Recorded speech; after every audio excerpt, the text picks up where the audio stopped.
It's causing considerable amount of damage to our hardwood trees, maples, oak, and apple, and people are raising a lot of alarms about how we're going to handle this.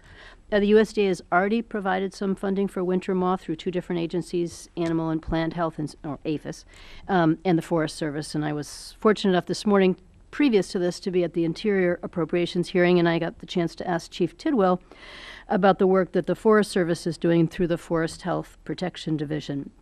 So I just want to get a little update on the APHIS side.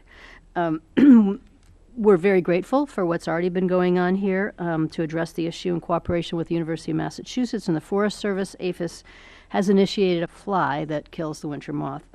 So this has been successful in other areas. We're very excited about it, the potential for it here. But one of my concerns is about the pool of funding available to address emerging threats to our forest and to support some of the prevention, research, control, and eradication efforts, and worrying that that pool is just too small.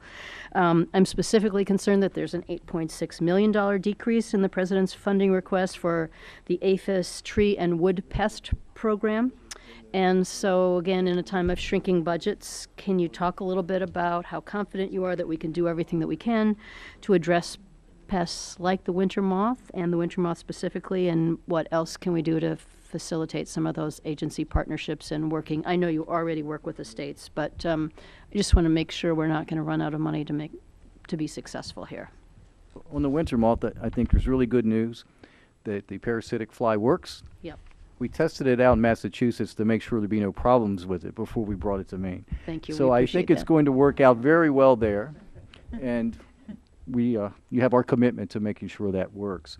In terms of the reduction for the tree and wood pest funding, we hope there will not be an overall reduction in effort by government. We do hope the state governments will pick up some more of the funding, and that is really what we're proposing here.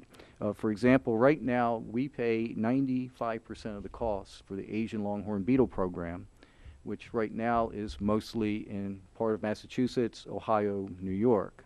And we are proposing that the states pick up more of that so that the ratio goes from 95 federal to 80% federal. And for the emerald ash borer, it's the same kind of thing. We have paid 97% of the program costs, and we're proposing that the states pick up more so that we only put in 75%. So we're hopeful that the states will fill that gap. And again, all of that is part of our effort to try to restrain federal spending. Well, thank you for your answer and for your commitment to eradicating this pest and others like it. And I'm sure